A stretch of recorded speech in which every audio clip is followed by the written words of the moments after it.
Hello, everyone. I appreciate you all joining this webinar with us today to talk about the important topic of personalization in youth digital experiences. FPF has taken a deep dive into this topic, which culminated in a report my amazing co-author and colleague, Holly Hawkins, and I just launched last month exploring the benefits, risks, mitigations, and trade-offs of personalizing digital services and products for minors. You can find a link to our report in the comments section of this Zoom call. But for today's programming, I'm joined by an awesome panel to explore this issue further. But before we get to that, please indulge me while I set the scene a bit for how and why this work came about. Across nearly every digital environment young people inhabit today, social media, streaming platforms, educational tools, and AI services, a common mechanism is at work. It's called personalization, or the use of personal data to tailor content, features, and experiences to individual users. It's a practice that has become foundational to how services function, and it sits at the center of some of the most active and consequential policy debates happening right now around children and technology. Understanding those debates requires understanding what personalization actually does. At its core, personalization is a tool, a reading application that adapts to a student's learning pace. That's personalization. A platform that surfaces age-appropriate content. That's personalization. A tutoring assistant that adjusts to where a learner is rather than delivering the same experience to every child. That's personalization serving its intended purpose. And the same mechanism applied differently looks quite different. The use of location data, for example, can be used to push region-specific updates, provide location-specific offerings and special deals to users in retail services, or that data could be used to tailor advertising practices. Which brings us to young people specifically. Children and adolescents are still developing the cognitive and emotional capacities, things like critical evaluation, recognition of persuasive design, informed decision making that shape how any user interacts with a personalized system. That developmental context has two implications that pull in different directions. On one hand, it may heighten certain risks. Younger users may be more susceptible to content that affects mood or self-perception, or less equipped to recognize when a system is influencing their experience. On the other hand, that same developmental context makes personalization potentially more valuable in some settings. Adaptive educational tools, for instance, meet young learners precisely where they are in ways that generic services cannot, while general use services are empowered to produce more age-appropriate experiences to young users. This is the core complexity. The same practice carries different risk and benefit profiles depending on the context in which it's deployed. That makes blanket policy responses difficult to design and helps explain why the global regulatory landscape looks the way it does. And that landscape is, at present, fragmented. Existing privacy frameworks have long imposed some constraints on personalization. Data minimization requirements, purpose limitations, restrictions on profiling minors for advertising, these all remain foundational. But a newer wave of regulation is moving beyond data governance to target the design elements through which personalization operates. Algorithmic feeds, recommendation systems, and associated features like autoplay and infinite scroll. These newer approaches vary considerably.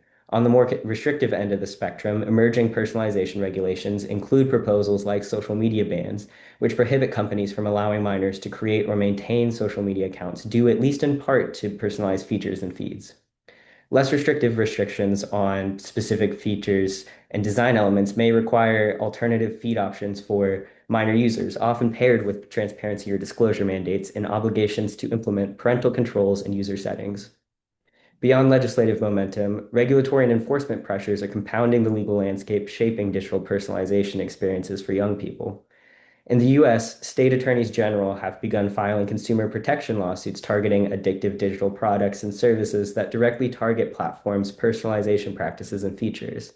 And in the EU, growing DSA enforcement by European regulators further exacerbates the need to address personalization practices and acceptable mitigation measures. What emerges from this landscape is not a consensus, it's a patchwork. Different jurisdictions have drawn different lines, applied different frameworks, and reached different conclusions about where the risks lie and what responses are proportionate. And that's precisely what makes this moment significant.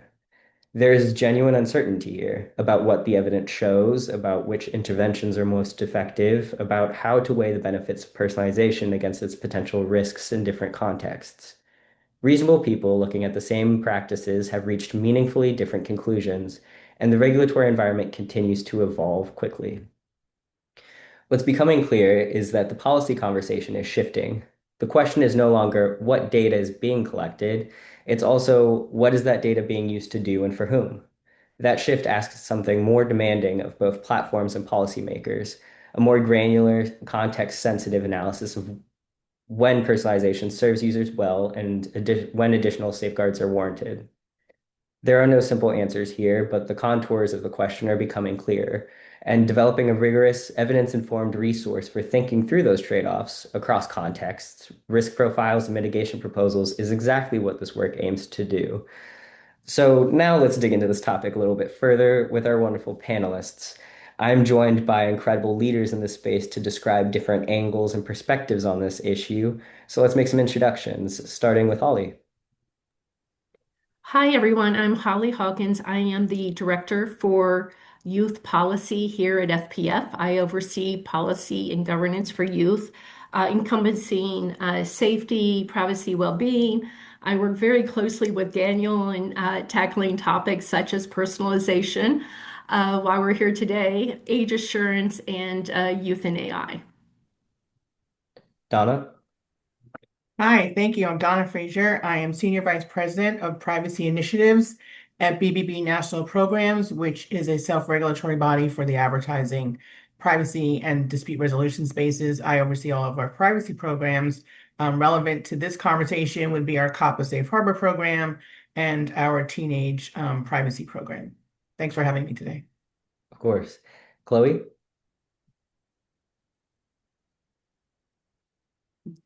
Hi, my name is Chloe Brown. I am a youth public policy manager at YouTube, and I focus specifically on our dedicated youth products on privacy and on well-being. Awesome. And last but certainly not least, Darla. I'm Darla. I am working as the head of privacy for ClassDojo, which is an ed tech company. Full disclosure, I've only been in the youth privacy space for 3 months, but I've been in privacy law for 8 years and working in big tech prior to that. So I'm very happy to be here. Thank you. Thank you all for being here. Holly, I'm going to start with you. Can you tell us about personalization? What is it exactly? Yes, I'm happy to. As Daniel mentioned a few minutes ago, at its most basic, personalization is the use of personal data to tailor content and services to individuals. And it takes two primary forms. The first is explicit. That's where a user shares their information, such as their preferences. For an example, a student signs on to a tutoring platform. They need help with math and they enter that. The platform recognizes that and then surfaces relevant content accordingly. The second is implicit, and that's where platforms observe behaviors over time. They're collecting data, they're looking at what you watch, how long you linger, perhaps what you're searching for, and then even what you're not interested in. So there's no input that's required by the user. An example of that would be is a teen signing on to a streaming platform. They are watching cycling videos. The platform recognizes this and continues to recommend relevant related content to cycling. Now, when we look at personalization, it's not inherently beneficial, it's not inherently harmful. It really comes down to the way in which the data is collected, what is collected, how it's used, and the purpose it serves. So there are some uses that are functional in nature. It's leveraging the basic data sources such as device type, IP address, location, or even age data. And what this does, it helps to actually provide the service in some instances, uh, perhaps push regional specific service updates. It can also be used to implement regional regulations. It can be used to implement safety features or age-appropriate experiences for kids and teens. That's functional. And then there are higher impact uses. And that's where a broad range of data is collected and used to perhaps drive engagement, shape what content a user sees, and to deliver targeted advertising. And it's these higher impact uses that raise the kind of the greater concern of privacy, safety, and well-being, especially for young people. Personalization touches nearly every digital environment that a young person is using, whether that be social media, streaming platforms, IA tools, or tutoring. And as Daniel mentioned a few moments ago, it really is at the center of great discussion and debate. And the reason that we work together on the personalization report that we're discussing today. Wonderful. And as we've mentioned, these personalization applications are also context and use specific.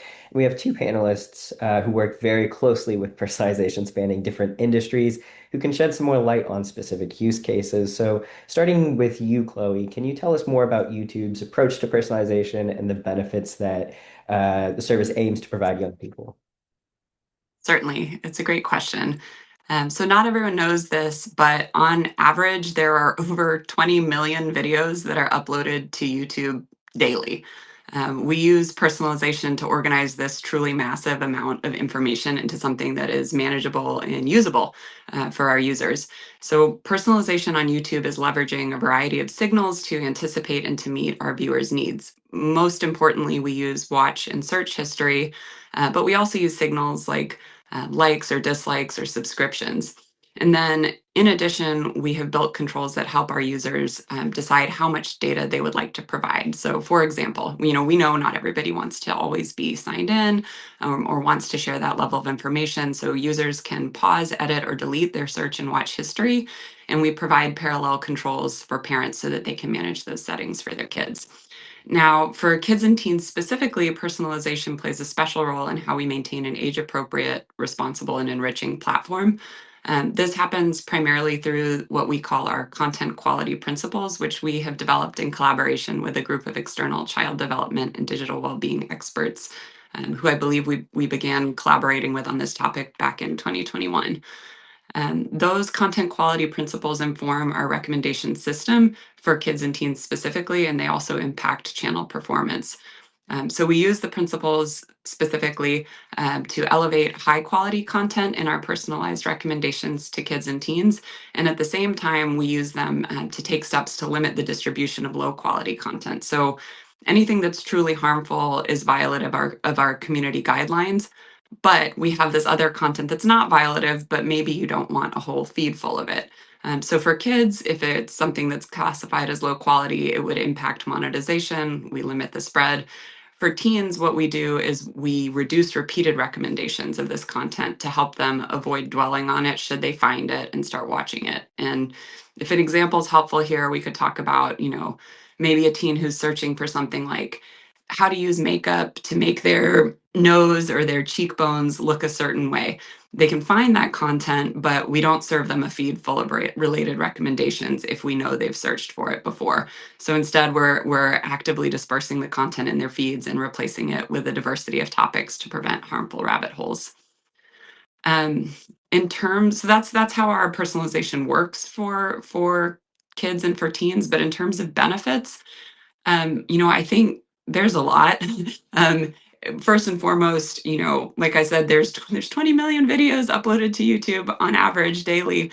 And really our personalization helps kids more quickly and easily find relevant, age-appropriate YouTube content that meets their own interests and their needs. For example, like a kid who's searching for something like, I have a 5-year-old myself. If she was looking for how to paint, she's probably not looking for home renovation. She's probably looking for like watercolor. Um, in addition, as I mentioned, it allows us to elevate high quality content that would inspire curiosity, imagination, and creativity. And it also limits the spread of low quality content. I do think it's worth mentioning that we're not alone in this perspective. The G7 countries actually just released a statement with a common set of principles that acknowledge the value of recommendation systems and personalizations in both of these areas in terms of elevating age-appropriate content and reducing risks. I also think, there's some other stuff we don't necessarily talk about as much, but On YouTube, I see benefits of personalization that include things like fostering a sense of belonging and community. We really use it to help kids and teens find communities that are aligned with their interests and their emerging identities. It's especially important for cases where there might not be like a real local equivalent. So you could think about things like a kid who has a really niche hobby and wants to go deep on it, or a kid who's facing an unusual medical issue. And then for teens, they're able to also create content on YouTube. So it can really encourage creativity and self expression by connecting them with an audience that has like minded folks who share those interests. And I think lastly, I would say that it supports user agency. We see in a lot of the legislation that you mentioned proposed alternatives. So things like reverse chronological feeds or generic trending feeds, they don't give young users what they want, and they're making it harder for them to discover the right age appropriate content. They can also be easily manipulated by bad actors. So instead, that's why our approach relies on the clear tools for users and their parents that I mentioned so that they can easily choose how much data they would like to be used in personalization or to turn it off altogether. Thank you so much for that really well thought out answer. But to Darla, personalization looks different in an educational setting than it does on a social or general audience platform. So, can you tell us how ClassDojo uses personalization to support this experience for young users and what benefits it creates for kids and parents? Yeah, so unlike Chloe and YouTube that everybody in the world knows, just in case folks don't know, ClassDojo is an educational technology ed tech company. Our mission is to give every child in the world an education that they love. And part of how we do that is to provide, schools, teachers, parents with tools that provide communication, story feeds, messaging, and then, we also provide learning tools to parents at home. We are actually used, and this kind of statistic scared me a little, 95% of kindergarten through eighth grade schools in the United States. So we have over 51 million kids in classrooms in 180 countries every month. So, and we're a small little legal team and a small company, so we have a big responsibility and we take it very seriously. So, I'll talk about a couple of the offerings we have that have personalization. So Sparks is our AI-powered tutor for reading skills. It provides, kind of like Holly was mentioning earlier, adaptive learning lessons for kids who are working on their reading skills. So it's not really a chat interface with an AI bot. It's assigning, making assignments, and then the child completes them based on voice processing of the child's reading. It then assesses the skill and adapts to provide personalized lessons specific to what the child needs and requires for their learning. Parents have the ability to delete recording, any voice data at any time. And in this case, kids get the benefit of having, personalized reading lessons. Maybe, they feel more comfortable with the AI powered tutor than they might with their parents reading aloud. They have kind of a safe space to do that learning. And then they get these tailored lessons that just focus really on what do they need in order to grow. The benefit for parents is that they can see that we are very transparent about what our AI tool is doing, and they have controls, over what we're doing with their child's voice and data. Another example is we have Dojo Islands, which is a educational game that allows kids to virtually build and play in a safe environment, and they can invite their real world friends to play along in that online environment.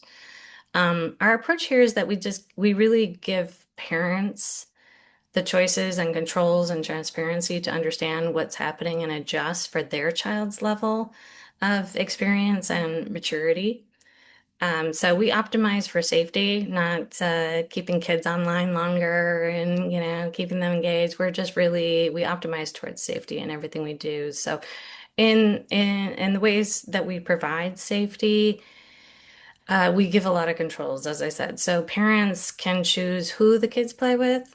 It can be sort of kids of similar age, only real life connections that the parent knows, or only, classmates from school. Parents can see every connection, how it was formed, like where the invite came from, who is this person, and they can accept or decline those connections. And the communication between kids in our games, in our islands, is limited to preset emojis or phrases that the child can choose to send. There's no free-form text. And we do have push notifications that we do direct at kids to let them know, hey, your friend joined, or hey, there's a new challenge.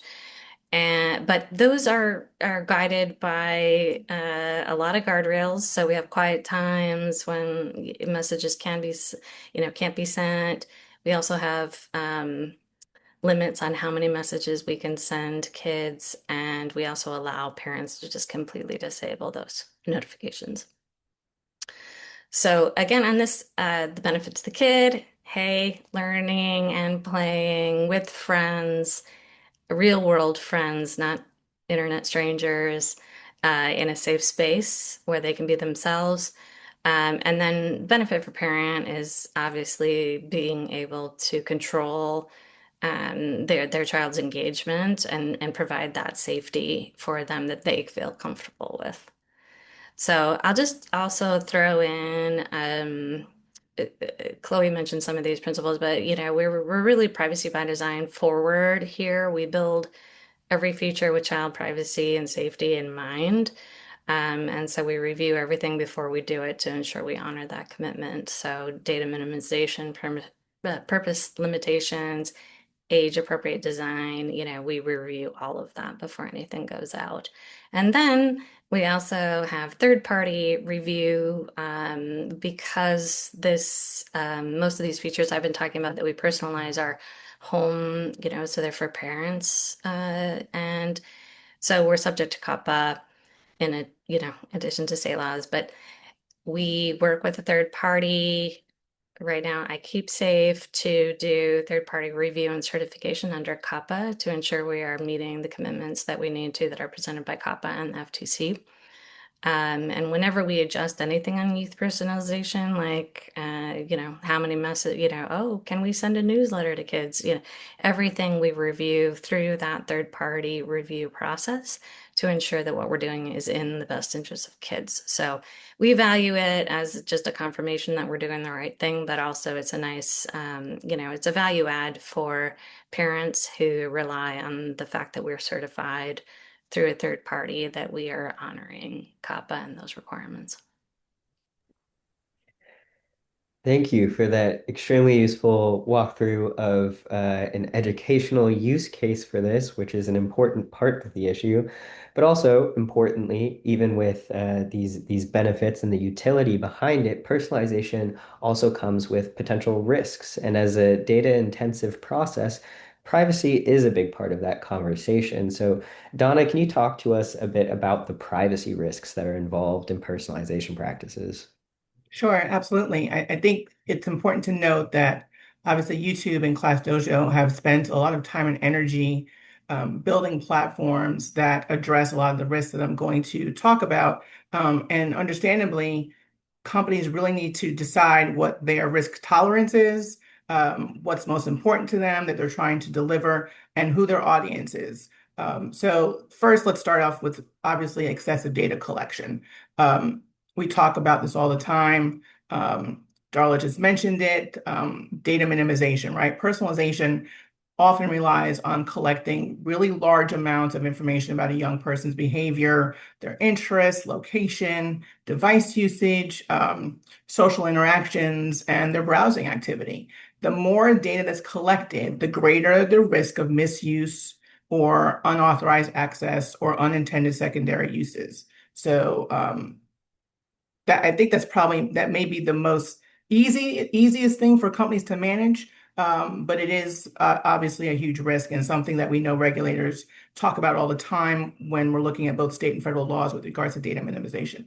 The next one is profiling and inference risks that we call them, right? So companies they may infer sensitive information about children and teens, even when that information was never really directly provided. So they could infer things about mental health concerns, family circumstances, sexual orientation, religious beliefs, even financial status and health conditions, right? So these inferred profiles really can be difficult for young users and parents to understand or even challenge.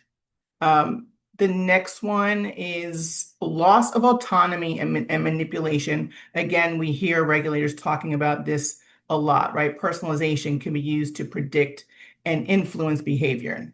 So for youth, their decision-making capacities are still developing. So highly personalized content, recommendations, or even advertising can encourage excessive engagement, reinforce impulsive behaviors, even influence purchasing decisions, or exploit emotional vulnerabilities. So, we need to be really careful about thinking about those risks. Obviously, data retention and future consequences. We talk all the time about how much information is being collected during childhood, but how that may persist for years to come, right? So profiles created today could potentially affect this is not news to anybody. Future opportunities, right? Reputation, experiences, if those profiles are retained or shared or even repurposed, right? And I know in talking to my niece and nephew who are going through college applications, I'm constantly looking at their online profiles. I said, schools are looking at these things, right? So it's important to really think about these things. Lack of transparency. Many personalization systems are really complex and difficult to explain, as we're learning today.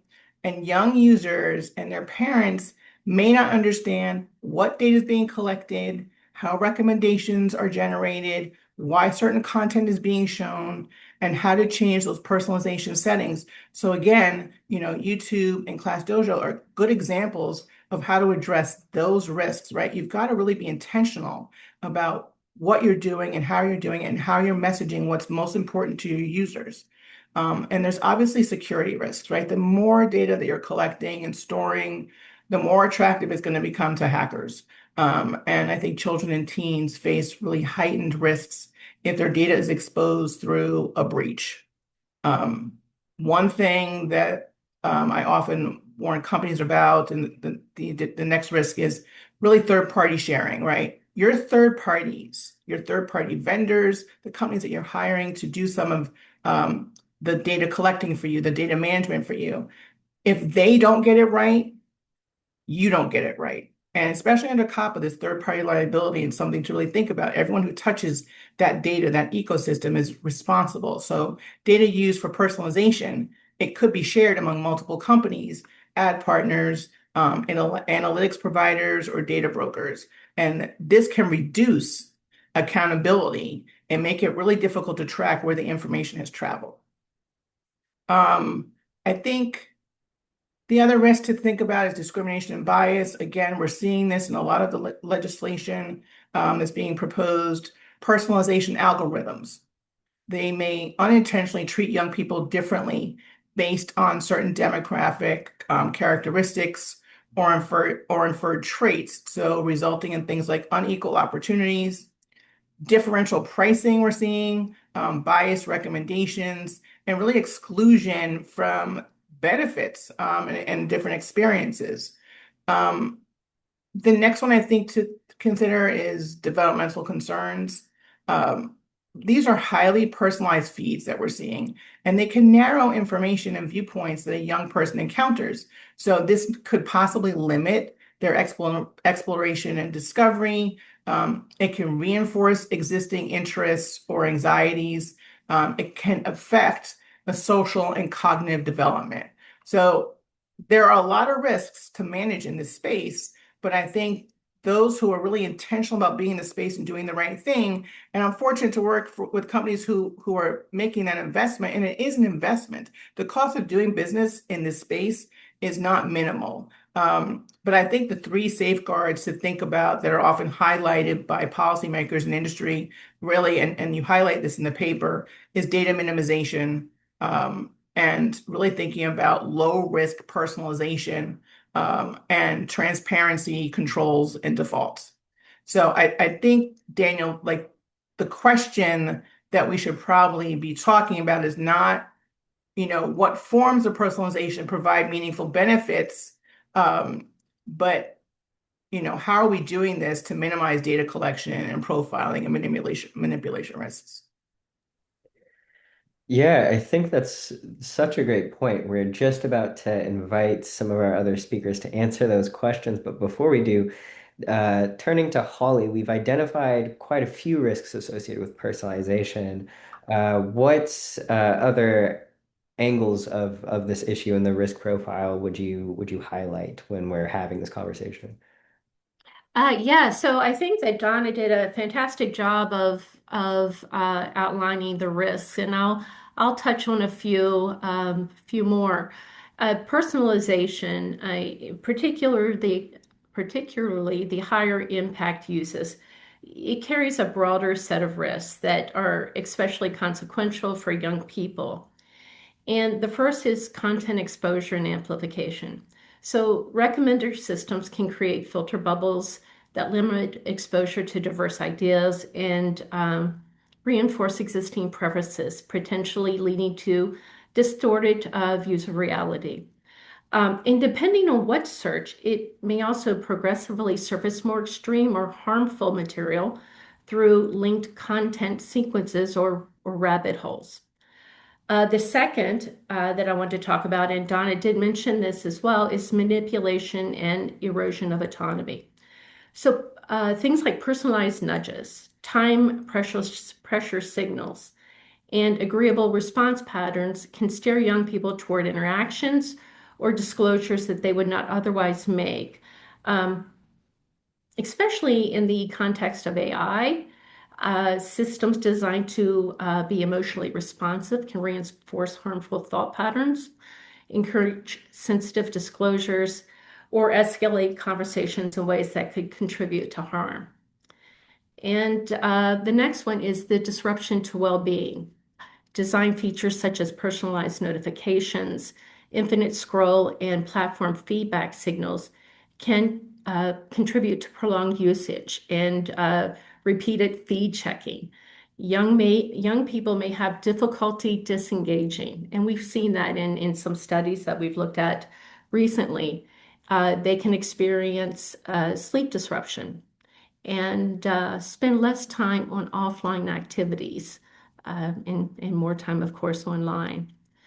The fourth, blurring advertising and content. Systems that infer interest to tailor advertising blur the line between content and marketing.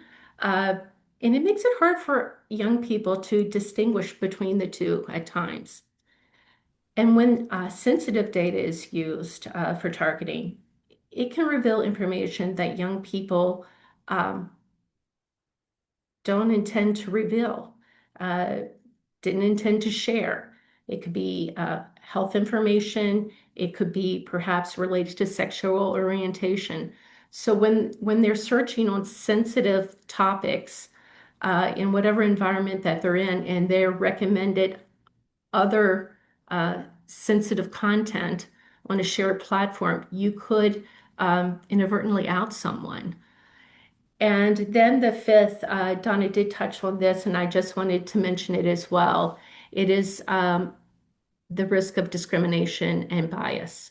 Using bias training data or algorithmic processes can generate inferences about user characteristics in ways that reinforce bias and produce unfair outcomes that Donna was mentioning. But one of the things that I want to mention that the risks that we're talking about today, they're not inevitable, right? It really is dependent upon how platforms and developers approach personalization. And we've heard ClassDojo and Google speak about some of the protections and mitigations that they've put in place. And this makes a significant difference to helping protect young people.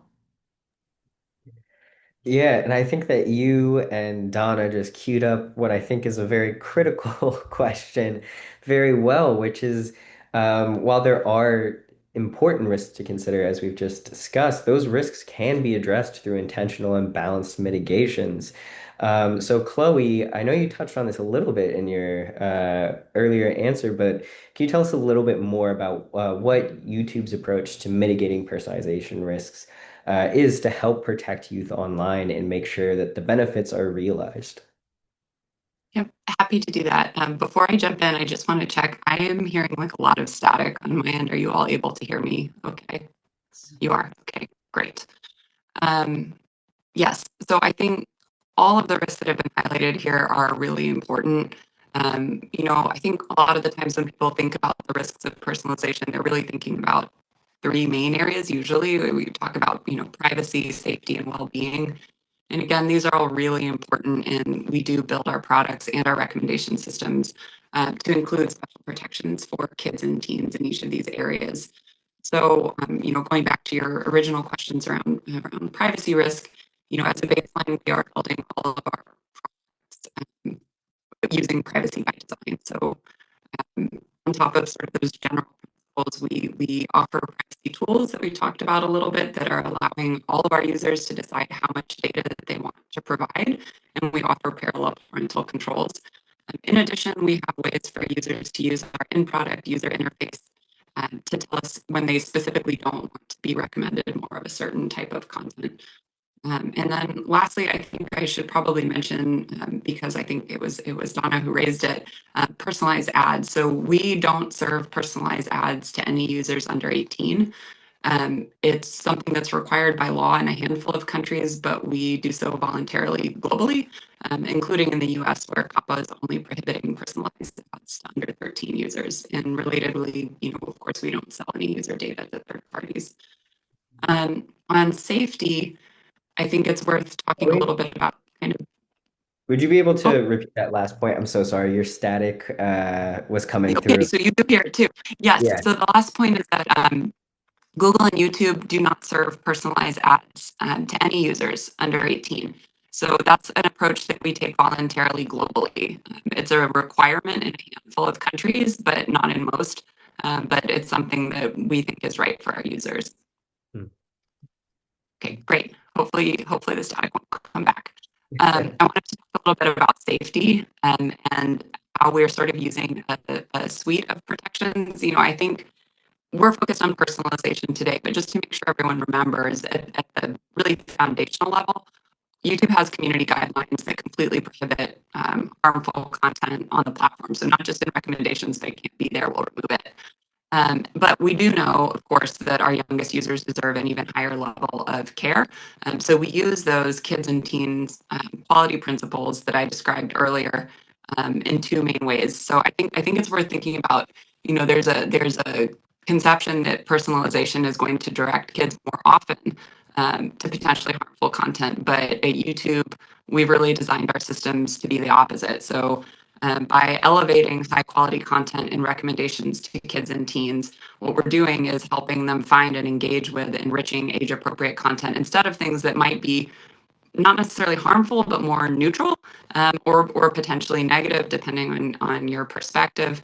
And then by limiting the distribution of low quality content, we're keeping kids and teens on track there too. And I wanted to specifically, again, talk about what we do for teens because it's something that I think is relevant to the comments that both Donna and Holly made. So what we are doing is we're using these quality principles to identify things that the external experts we work with have helped us define as low quality. So that's content that might be like unrealistic, idealized body images or social aggression and intimidation or content that's maybe like very unrealistic about accumulating wealth. Those are like some of the types of things that are in those principles, and they're not necessarily harmful when viewed once, but the research shows that for at least some teens, when they view them in repetition, that's when it becomes problematic. And those are the types of things that people often talk about as rabbit holing. Rabbit holing could also be watching a lot of content on something innocuous, like a kid who's, I don't know, obsessed with rock collections. But in this case, we're talking about, what's really negative here. And what we do is we do disperse that content. it's not that they can't find it, because watching one video about how to make your nose look different isn't necessarily a big problem. But we don't want them to see a whole feed, and so we do disperse it, and it's a quite notable effect. And that's again on top of the community guidelines that we have in place regularly. And then lastly, just briefly on overuse, we offer an array of time management tools. So we have very protective defaults for all young users. Those are things like enabling our take a break and bedtime reminders, silencing notifications at night, not enabling autoplay by default. And then we do offer related parental controls for those settings, and parents can also set screen time limits and downtime schedules through Google's Family Link app. In addition, I think, when people think about personalization and social media or streaming, a lot of times I think they're currently in 2026 really thinking about shorts. And so I did want to mention shorts being short form content. But we do offer all users the option to set a daily limit for how long they want to scroll through YouTube Shorts, which enables them to customize their viewing experience based on their preference. And that is a control that we do also offer to parents. We know that parents have different expectations about what they may want their kids or their teens to be watching. So they can set that as low as 0 minutes if they want to, which is an industry first. Thank you so much for that very helpful explanation, Chloe. And to you, Darla, an important caveat in the education space is that schools and edtech products operate under an additional set of rules and expectations than consumer platforms. There are state student privacy laws and district level agreements. So, how does that shape ClassDojo's approach to limiting or safeguarding the personal data used for personalization in its school products? But also, if you have things to say about some of the broader uses and like tutoring services outside of schools, how do you think about that context as well? Yeah, thanks, Daniel. Yeah, so earlier I was speaking more about the personalization that we do for our home, parent-directed offerings. In the classroom is, kind of our core business.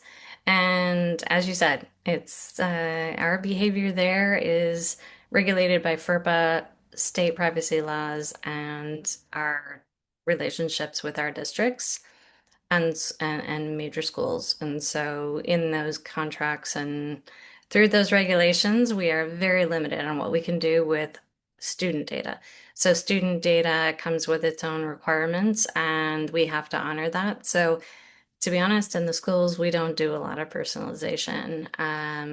In our primary function in a school is to provide um, communication tools for teachers and parents.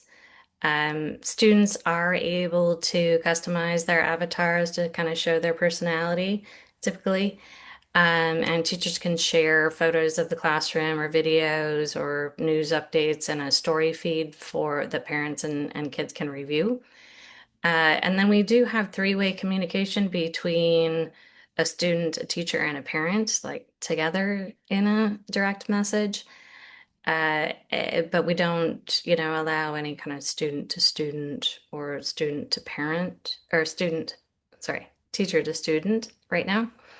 So for us, as was kind of touched on earlier, for bigger teens in high school, we're looking at now trying to offer more direct communication where like students and teachers and parents can communicate together, but we're not, allowing that to become, kind of student, parent, student, teacher, student. It's a very controlled environment. So, and sorry, I think I misspoke earlier. In the smaller schools, it's just parents and teachers. It's in the high schools that we're allowing the three-way communication. So, so very limited personalization happens with the school data. I do want to show that we do allow parents to give us consent to copy over a little bit of the school data into our home ecosystem. So like classmates can play together in our, home islands applications. So we do that through direct parental consent, which then, falls under COPPA. So with FERPA, as with CAPA, we use third-party certification processes. We review everything we're doing in the schools with our third-party reviewer to certify our compliance with FERPA. And again, it's value add for us in knowing that we are meeting the requirements, but also for teachers and schools and districts, it's a confirmation that we are meeting the commitments we signed up for. I did just want to address some of the points that Donna was mentioning, like at ClassDojo, on the home side, we do expand sort of the California and GDPR privacy rights for requests of access and deletion, no third party selling to everybody around the world. And it's a big consideration for us to ensure that we provide those accurately with the school data. The school is in charge of the data, the student data. So we're we're relying on them to give us direction with what to do with that. But like I said, we manage that through FERPA and contracts with the districts. But also, no behavioral ad targeting of children.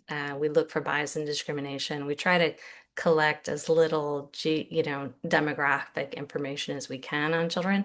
That's our data minimization approach. Like we don't even really try to collect age if we can help it. We focus more on grade to help us navigate how old the child is. So, and then third-party data sharing, we, are very cognizant of anything that happens, and we make sure we have a really strict agreement with our third parties. So those were all great points that Donna raised, and we do all of that, whether it's a school or it's home. We try to respect the privacy requirements throughout the process. Awesome. And I know that we've mentioned data minimization a few times. So turning back to Donna briefly, from BBB's vantage point, how do you see companies more broadly balancing data minimization, which seems to be a pretty core part of some of the mitigation considerations, with the data demands of personalization? And are there standards or accountability mechanisms that help enforce that balance? Yeah, I think that the central question and the tension that we're seeing is really, how do you deliver useful personalization while obviously collecting only the data that's necessary, right? And I think companies are increasingly moving away from asking, can we collect this data versus do we actually need it to deliver this feature? So obviously data minimization starts with the purpose and not necessarily the data, right? So I think those companies who are leading in this space, who are doing it right, who are being very thoughtful and intentional, are really first defining what benefit is being provided to the user, what data is really necessary to provide that benefit, and is there a less intrusive way to achieve the same result, right? So those of you who know me know my background in music, so I'm going to use this example. If you have a music service platform that is only needs the recent listening history to recommend songs, right? They probably don't need my exact location. They don't need my contacts. They don't need my browsing history, right? So really being intentional about exactly what information you need and for what purpose. So I think the purpose first approach is increasingly what we're seeing, and I think that that's becoming an expectation of regulators globally. And then I think companies are really redesigning personalization. So I think they're shifting towards, let's call them privacy enhancing approaches, such as using contextual signals instead of long-term behavioral profiles. I think they're limiting retention periods, right? So how long they're holding on to stuff, separating the data used for personalization from that data used for advertising. And obviously YouTube and ClassDojo don't do that, but we know that this practice still exists. And obviously for some platforms, advertising is how they're generating their revenue. So it's not a bad thing to do it. It's just doing it responsibly. I think processing more information on the user's device rather than sending everything to the cloud is also something that we're seeing. And I think also giving users greater control over recommendation settings. And then I think lastly, it's kind of the accountability mechanisms that I think are becoming just as important as the law, right? So rather than relying solely on traditional notice and consent, I think regulators are increasingly expecting companies to really demonstrate responsible decision making, right? So conducting privacy risk assessments before launching personalization features, reviewing whether personalization could expose children or teens to foreseeable harms. Um, and I think establishing governance committees that include legal, engineering, product, trust, safety teams, right? These larger companies have all these different teams. Everyone's got to be involved in this process and part of the conversation, understand why you're doing what you're doing and what the expectations are. And I think documenting why particular data elements are necessary. That is becoming huge. The question that regulators are increasingly asking, it's not simply, did you disclose this? It's, can you justify why you needed the data? We are seeing that in state laws. We're seeing that on federal proposals and outside the US.